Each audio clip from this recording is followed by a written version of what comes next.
everyone, and welcome to the Darkest Hour. I'm your host, Amanda Jane. Pre-pandemic, I'd travel a lot for music, and every once in a while I'd get this urge to just stop at any random trail or park, forest, abandoned area, you name it. If it was spooky or nature, I wanted something to do with it. But then I'd have to remember, it's not always a great idea to explore such secluded areas without having done some research first. And sometimes that research turns up some rather unsettling things, stories that would make you rather not when it comes to visiting something new. Curious though, what if you don't research? Or maybe you research but decide to go anyway. I'm sure usually it's all right, just fine. But what about those other times? The adventures that become misadventures. Well, those ones turn into stories, and those stories meant to be told. So, let's get started, shall we?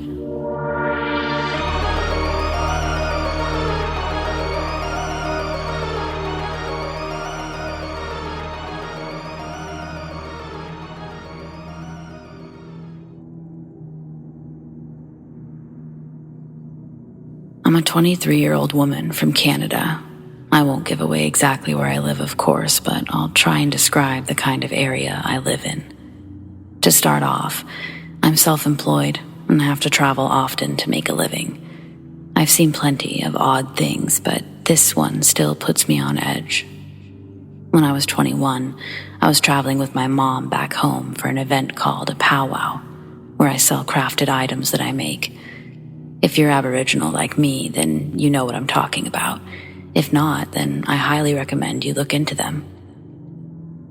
To get home from the powwow, we have to go over a high mountain highway. This means that there's not very many towns, gas stations, or other forms of civilization, not until you reach the other side. We were close to the top of the mountain. I wasn't driving, but I was listening to music as most people my age do. I wasn't tired or wired on coffee like I normally am, and I don't do drugs or drink if I'm at a powwow, so overall, pretty alert and awake. As I was looking into space, my eye caught onto something in front of us on the side of the road, behind a tall fence meant to keep deer and moose off the highway. It was a white object, which was odd, and I honestly thought that someone must have lost a tarp off their truck or something. But as we were coming closer to it, I could see that it had legs, arms, and a head. I'm getting a bad chill up my spine just rethinking about it now. I felt my heart drop like a weight when I saw it raise its arms up to the top of the fence where its head would probably be about a foot or two above. So imagine how tall it would be compared to about a 6-foot fence, maybe more, meant for deer. It raised its arms and placed its hands on top of the fence, peering over it as if it was trying to understand how to get to the other side. I think I actually stopped breathing for a moment as we went driving past it. I didn't dare look away from it. It took me maybe a moment to barely sputter to my mom to go faster. She didn't understand at first why I was suddenly freaking out and barely speaking English. She probably thought I was having a mental breakdown, which wouldn't be too far from the truth. She almost pulled over. When I felt her braking and slowing down, I went into fight or flight mode, and I literally snapped back into reality, screaming at the top of my lungs, "Don't slow down, go." I probably continued to swear and nearly cry for another 15-20 minutes. As soon as we got to the next town, we stopped at the first gas station, where I had a panic and an asthma attack. I even realized I actually bruised my ear from ripping my headphones out of my ear so hard. Eventually, I told her why I screamed at her and why I'd freaked out so badly. It was tall, skinny, no hair far as I could see, unnaturally long arms and neck. It looked like it had small, dark eyes. I couldn't see if it had a mouth from that distance. It was probably shut, but imagine a naked, slender man with beady eyes. That's the closest way I can describe it. But Mom looked horrified from what I was describing to her.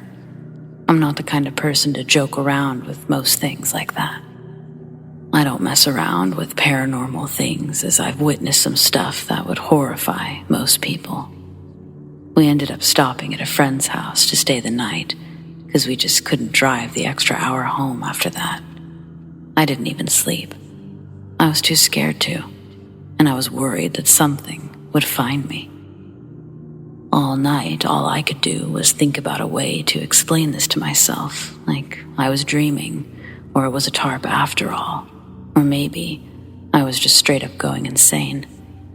The more I tried to think of a way to debunk it, the more I realized it was real. And that's horrifying.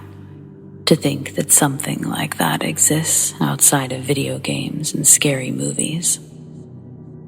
Now I can't help but look down to the floor between my feet and break into a cold sweat whenever we pass that area. I won't even drive it myself. I don't know if it was a skinwalker, ghost, alien, but it felt like I saw something that wasn't meant to be seen.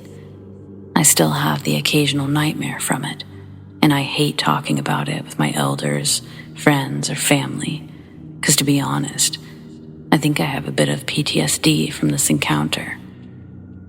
But how could I explain it to a professional? I'm open to some advice to help me get my fear under control, or even a possible explanation on what that thing was. I think it could be helpful.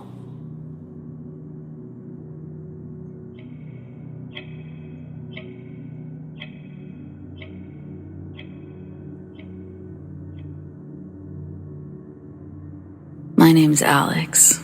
I'm 30 years old, and I've done a lot of stupid things for girls. But I'd never gone camping until last weekend when Sarah wanted to go. It seemed obvious that certain things would happen if I did, so I gave zero consideration to the fact that I hate being outside.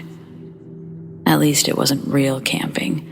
Sarah mainly wanted to hike the trails during the day, have s'mores in the evening, and sleep in the SUV. In this context, camping didn't seem so bad. She lives in a small town about 45 minutes away from mine, and the campgrounds are about 20 minutes further. So she's been going there her whole life. She didn't tell me the place was supposedly haunted until we were already on the way. But again, I didn't care. I don't believe in ghosts, and if she does, well, that could be its own kind of fun. I just don't think haunted is the right word for that place. When someone says haunted, I tend to think spirits of the dead, but this was, I don't know, but it was something else. The story wasn't even that scary. It's not like it was the site of some ancient battle or mass slaughter. It's not a serial killer's hunting grounds. It's just where a sick man took his family to die. I can't even remember his name. He was the town drunk back in the 70s, and everyone knew he beat his wife and kids, but no one was itching to do anything about it until he took them camping for a weekend, and they all ended up dead. Don't get me wrong, it's tragic and everything, but I mean, that stuff happens, you know, and if ghosts were real, these definitely would have earned their haunting stripes, but they don't seem life-threatening. I mean, even if they were real, I still wouldn't be afraid of them. Not like I am now. It started off fine. We went on a hike, took pictures, stopped for lunch, and came back. There was just enough light left to get a fire started. I was about 15 to 20 yards into the woods when a pair of footsteps suddenly started walking towards me from the opposite direction. They only took a handful of steps, maybe 5 or 6, but the trees, They were too dense to see more than a few feet ahead. They were unmistakably human, and it was only the one pair. They were moving slow, too, almost like they were stalking something. I couldn't even be sure where they were coming from. The other campsites were too far away for someone to be wandering in between, and none of the hiking trails run through that area. I set my sticks on the ground, imagining what it would be like for some dark figure to suddenly emerge from the overgrown brush. My heart was racing, and the lump in my throat made the outcome seem most inevitable. I was frozen, waiting for it to happen.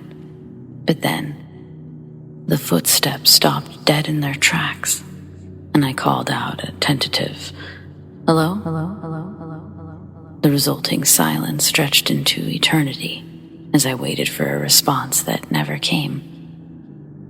Eventually, I wondered if I even heard them in the first place. But I did. I'm sure I did. You don't mistake that sound. I hurried back to camp and did my best to explain what happened.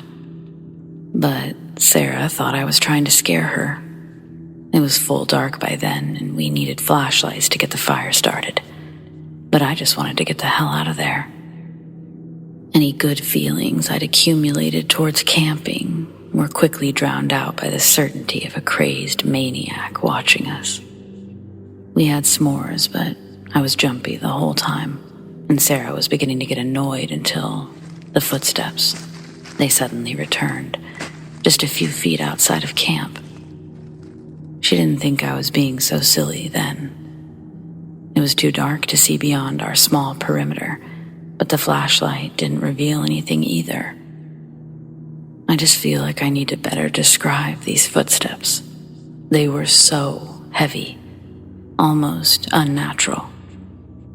It was like a really big man stomping around, but every few steps, he paused for a couple of seconds, only to return several yards ahead of where he stopped.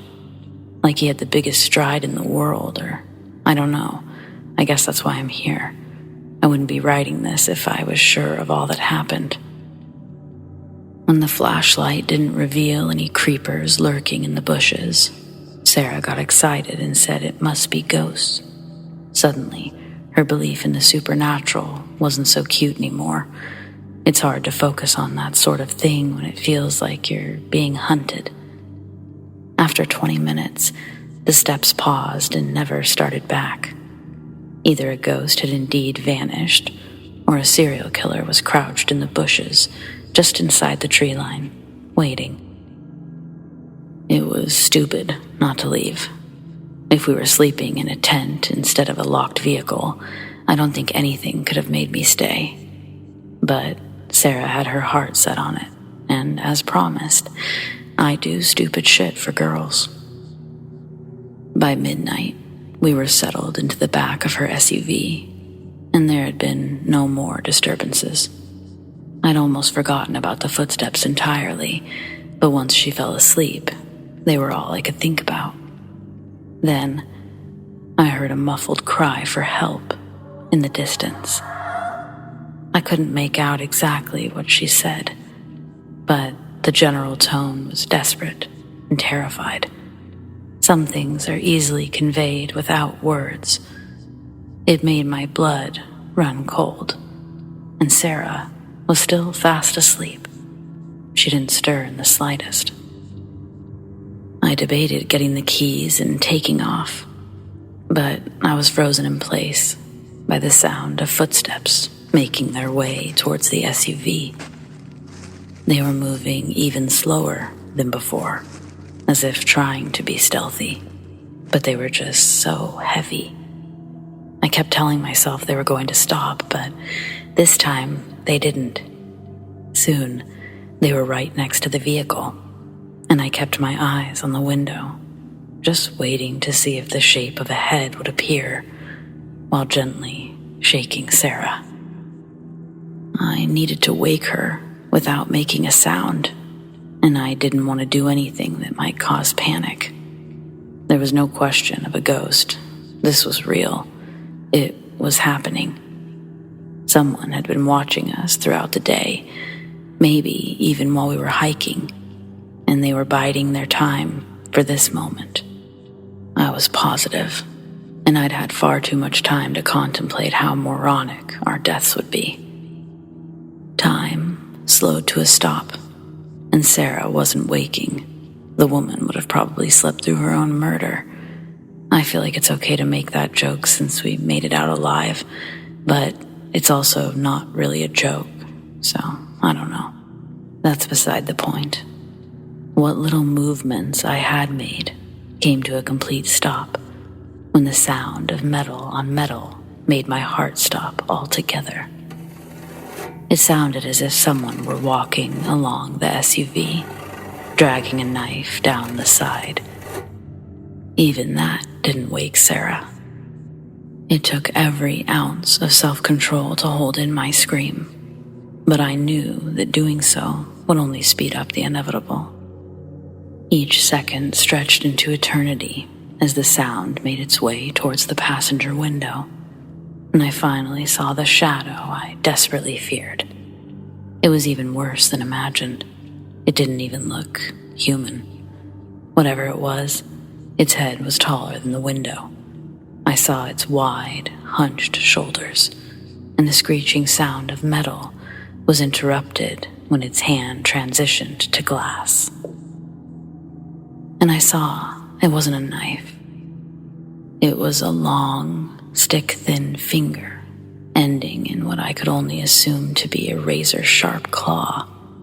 Bile rose into my throat as the stench of rotten eggs filled the air, and I noticed a long crack forming in the window. Its claw was actually cutting the glass. I realized that this thing would have no problem getting inside when it finished toying with us. Maybe it knew that I was awake. Maybe it was just enjoying the hunt like a cat. I don't know, and I don't want to know. I only know I didn't want to get slaughtered by the boogeyman. The creature turned the corner and paused at the back door, just standing there with one claw in the center of the hatch window. Then, slowly, its malformed, disproportionate body turned to face us, and its hand slowly dropped, claw tearing and screeching the whole way down. And I finally snapped.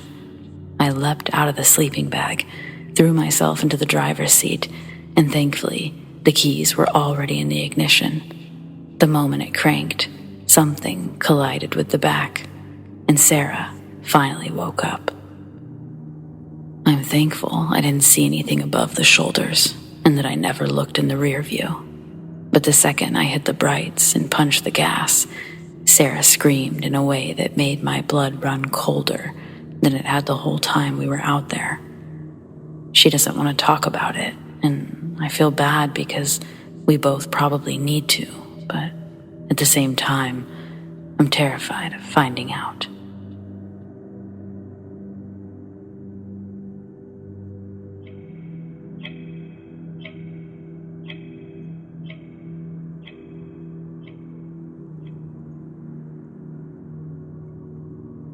When I was a teenager in the mid-90s, I was riding my bike home from volleyball practice one night, just as the sun was setting. It was freezing out, but I'm not yet old enough to drive, and both of my parents work at the hospital, so if I wanted to play sports, this is what I'd have to do every Monday through Thursday, after school. The back roads I took led past a stretch of bluffs looking over the Atlantic before a big hill led me into the neighborhoods. Riding on the sidewalk next to the fence, separating concrete and the grass of the bluffs, ahead of me I saw a large pickup truck, parked halfway on the street and halfway up on the sidewalk. It had its back bed door down. Next to the truck, on the other side of the fence, I see a man dragging a zipped sleeping bag to the edge of the bluff. He then dropped the side he was pulling and went to the other end. I stopped my bike and I watched as he struggled to lift that end up before dumping it over the cliffside, then watching its descent. This whole thing really freaked me out, so I started pedaling as fast as I could past the guy, hoping he wouldn't notice me. But he does, turning around right as my feet started cycling. He didn't move towards the truck, but he followed me with his eyes all the way past his truck until I was out of view down the hill. When I got home, I called the cops. They said they would send somebody down there to check it out. I gave a description of the guy and his truck and told them I didn't recognize their license plate, but I knew they weren't from Maine. Nothing ever came of it, though. For all I know, this guy could have been illegally dumping garbage into the ocean using a heavy sleeping bag. But the whole situation really freaked me out.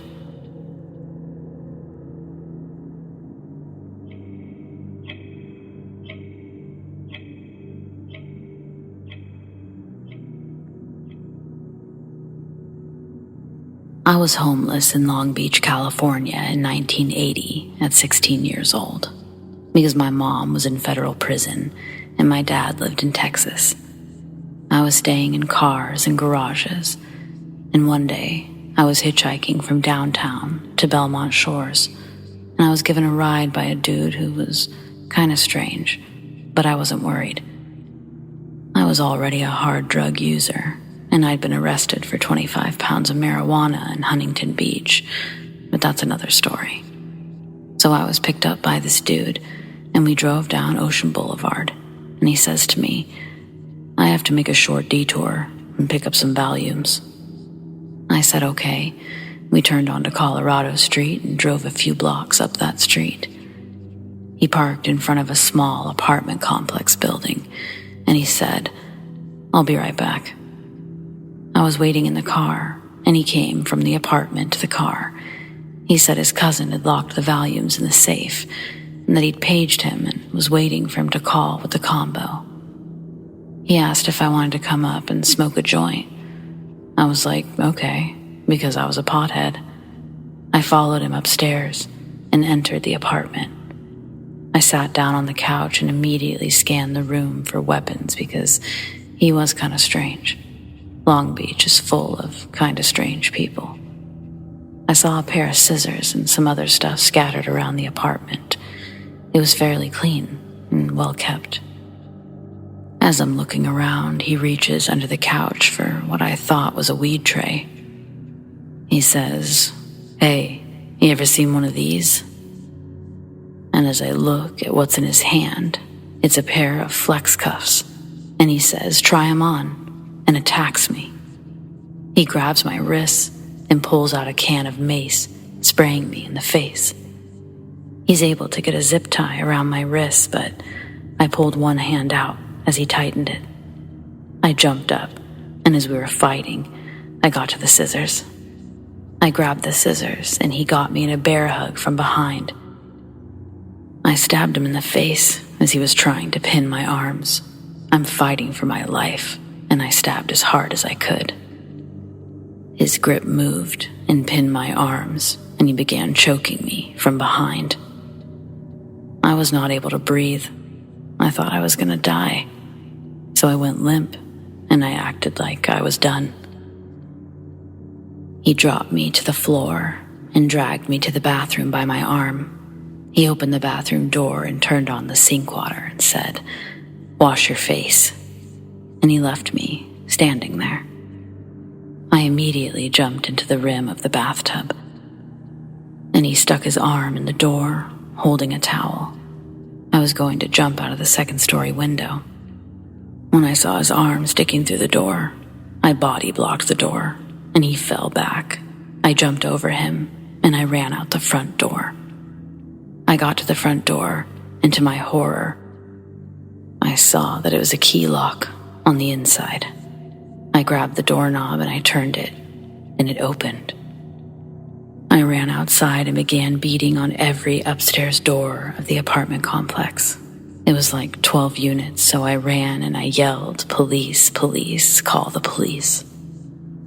I ran downstairs, and there were 2 guys tossing a football in the street. They must have tripped out because I was freaking out, and I had a zip tie around my wrist. They asked me what was going on. I told them what happened. I was explaining what happened, and they cut the zip tie off, and the weirdo tried to come out and leave. The guys helping me told the dude cops are on the way and that he isn't going anywhere. I heard the sirens, and 3 police cars came with lights and sirens blazing. The police asked me what happened, and I explained what happened. They went up to his apartment, came down, told me I had to go up to the apartment. I didn't want to go back in there. He told the police I tried to rob him and stabbed him in the face. He argued with the police that he wasn't gay. But as the police looked around, they found stuff that would show otherwise. Not to mention, they now had the zip tie that was cut off my wrist. They took me outside and explained because I was a juvenile, my parents would have to come to the station to press charges. They told me that if they arrested him, I would be coming also. I said I refused to press charges because I didn't want my parents involved. They left, and I went on my merry way.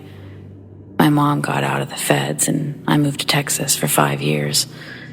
I came back. My mom and sister had bought a house almost directly across the street from the 12-plex.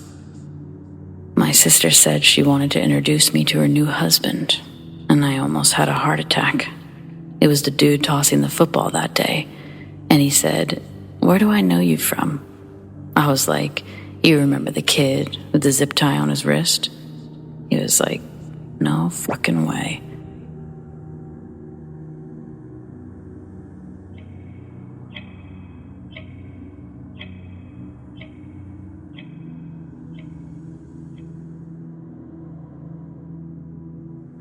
So this took place years ago when I was in primary school. I was maybe 7, 8, or 9 at the time. I'd just gone to bed along with my mom because I had school in the morning. To explain my house quickly, my bedroom was next to the kitchen and the bathroom. There was an archway to my favorite room, the lounge room, or my room, because I was always there. My mom was always in the kitchen. There were 2 doors in the lounge. One was the entrance, and the other was to my mom's room, where she would sometimes hit the hay on Fridays because she was so tired from the week. My mom had gone to sleep in her room, but I was still active and full of energy, so little me decided to get my energy out by mucking around in the kitchen for a bit, but remaining quiet to not get caught by my mom. In the kitchen, there was an LED tube hanging up because of my fear of the dark, and this allowed me to see a lot despite it being in the kitchen, and it wasn't pitch black that night. I could clearly see into the lounge. I mucked around in the kitchen, chuckling to myself, and little me decided to do a spin. The world spun around me so fast, until I spotted something in the lounge room entrance through my blurred sight. I stopped, and I looked at the lounge. I saw a tall, thin, dark figure next to my mom's room. I thought it was my mom, and I felt like I'd been caught and she was going to tell me to go to bed, but it just stood there. I whispered, "Mom?" It stood there for a couple of seconds and then entered my mom's room, slowly. Curious little me followed suit when it was fully in my mom's room, and here's where things got a little freaky for me. My mom was in her bed, snoring. And I knew at that age, if Mom was snoring, she was fast asleep. In my mind, I went, if Mom's fast asleep, who was in the lounge and entered her room? I then decided to go back to bed, and I fell asleep with that figure on my mind. I never told my mom about this until I was in high school, and all she said was, weird. Although it's rare, when I spin around fast, I see something black retreat behind a wall when no one was even there. And this only started happening when I saw that figure. Was it my mind playing tricks on me? It didn't seem like the case at all. Sometimes I think I saw the shadow of an entity or a deceased person that entered my home for who knows what.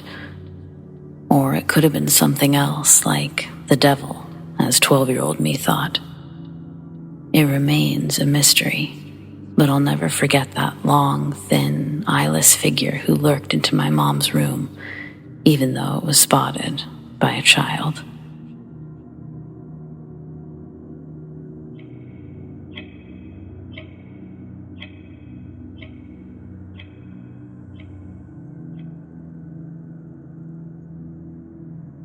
In 1965, my grandfather was the sheriff of a small mining town that I'd rather not say by name, Middle America. Legend has it he, one of his deputies, and another detective were walking on the railroad tracks leading into town. They were investigating an apparent suicide that allegedly had taken place earlier that day. A transient had recently ran into a nearby shop to use the phone and report what he'd found. My grandfather had to leave Thanksgiving dinner to meet the detective at the railway. My grandma packed him a lunch full of Thanksgiving food before he said goodbye to my dad and the rest of the visiting relatives. Just after dusk, he'd reach the train station and be joined by the two men. The detective introduces himself as a member of the FBI. His name was James Montgomery. My grandfather asks why they're working a suicide this far out in their county, but his question was quickly dismissed as James had questions of his own, all of them relating to the body. But neither my grandfather nor his deputy had been to the scene yet, so they all set off onto the tracks looking for the body. It's not long before they come across their first sign of death. The man's head, presumably the furthest because it's rolled. They all stop to look at it. Back in those days, forensics wasn't what it is today. So they poked it around with a stick to turn it over, revealing the face of the unfortunate victim. But it looked like he'd been mauled. His nose had been torn off, and one of his cheeks partially separated from the jaw, broken in half right up the middle. The top of his head revealed more marks that seemed unusual from a suicide by train. The top of his skull was crushed straight down in a thick line of 3 or 4 individual teeth marks. James writes a couple of notes and directs everyone to keep going. Soon, they'd find an arm torn from the shoulder, a forearm crushed from a binding force. The deputy happens to shine his light by a tree, its base smeared with blood, a red trail up the tree into the branches. Following the trail up, they find what's left of the victim, laid in the branches above. Without warning, the deputy drops his flashlight and runs into the tree line, into the darkness, with a glazed look in his eyes. My grandfather yells his name, but it doesn't stop his pace. James tells my father to shut up, and as soon as he does, my grandfather knew why James had silenced him. Immediately, he can hear a low whistle. Focusing on the sound, its frequencies nauseating. Looking for the source, he points his flashlight even further up the bloody tree. From a higher branch, both James and my grandfather witness a large, dark creature standing above them, looking down. James pulls out some sort of tranquilizer gun and begins to fire rounds into the looming figure above. It lets out a scream and begins to leap through the trees, away from the train tracks. Speechless and in disbelief, my grandfather begins to pursue the monster, but James stops him. Then, James puts 2 rounds of tranquilizers into my grandfather's chest, leaving him to wake up near the tree line early the next morning. The body in the trees was gone, and he never saw James again. A search party would find the deputy, confused and lethargic, huddled and oblivious as to how he got there. The last thing he remembered was finding the arm. For months after, both he and my grandfather were monitored and spied on by unmarked white vans, wiretaps, and the occasional home visit from an FBI agent, always asking if there's been any headway on the suicide. The correct answer being that the case was closed already, no need to investigate it further. The deputy and my grandfather knew what they'd be risking if they'd chosen to press the issue. They played by the FBI's rules, and they never spoke a word outside of their immediate family. My grandfather retired in 1971. He and my grandmother would live out the rest of their lives in that small mining town. He attributes his harmonious later years to the choices he's made through the younger, and he doesn't regret his choice. Don't mess with the FBI, and don't walk the train tracks at night. Simple enough.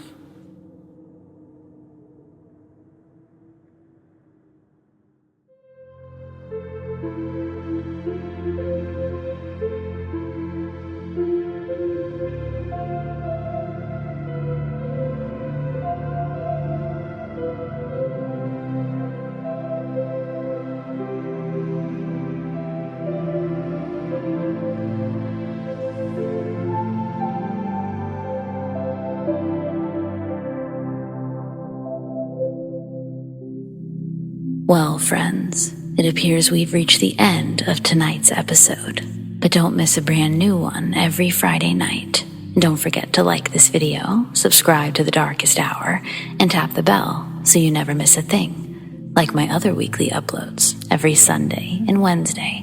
I sure do appreciate all the support, and I can't thank you enough. I want to thank those who shared their stories, and a big thanks to all of you for listening. You can keep up with me and all things Darkest Hour over on my Instagram at thedarkesthouryt, and follow me on Twitter at amandajanetdh. Do you have stories like these? I'd love to share them. Send them to me, amandadarkesthour@gmail.com, or on the Darkest Hour subreddit, the Darkest Hour YT. A huge shout out to all of my patrons, whom I appreciate so much: Tracy S., Monica L., ZOEWATT, Shelly B., Donald C., Rat Girl, Alicia S., ERIN G., NIKKI H., Mr. Revenant, and Naz K. If you want to support The Darkest Hour in other ways, consider joining my Patreon.